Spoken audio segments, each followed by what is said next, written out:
Ребята, вчера мы с вами проходили умножение двухзначных чисел на однозначные. Исфана шаарындагы орус тилдүү мектепте мугалим болуп эмгектенген Гүлсара Жумабаеванын апасы татар, атасы өзбек улутунан.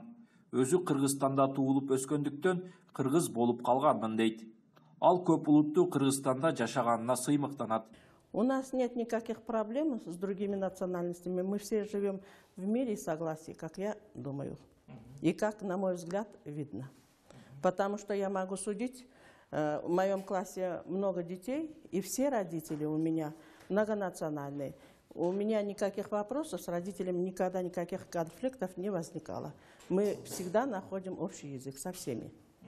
Лейлик районунда дүйнөнүн туңгуч космонавты Юрий Гагариндин ысымын алып жүргөн мектепте 1349 окуучу билим алса, алар ар улуттун өкүлдөрүнөн. Бир класста кыргыз, өзбек, тажик, орус, татар жана башка улуттардын балдары ынтымак достукта билим алышат.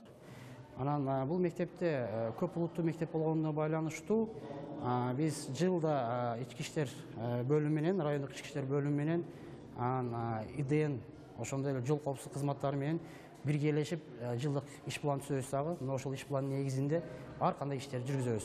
Айрыкча мына ушул улуттар ортосундагы ынтымак боюнча бизде ИДНдерибиз өтө бир жакшы иштер жүргүзүп берет. Мына кече жакында эле атайын ушул райондук администрация, шаардык администрациянан, мечиттин имамдарынан, прокуратура өкүлдөрү менен биргеликте бир чоң бир тегерек стол өткөрдүк. Мында мына ушул ортодогу ынтымакты сактоо маселеси боюнча көп иштер жүргүзүлдү дагы.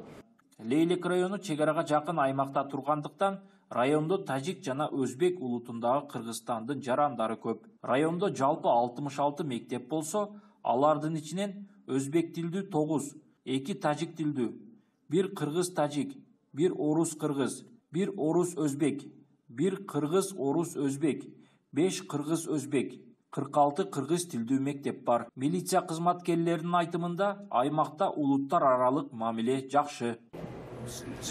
Бул жерде баары эле бир улут, бир элде болуп калган, мурдатан жашап, ошо улуттар аралык ынтымак, достукту күчөтүү максатында биз ушу район аймагында спорттук иш-чараларды уюштуруп турабыз.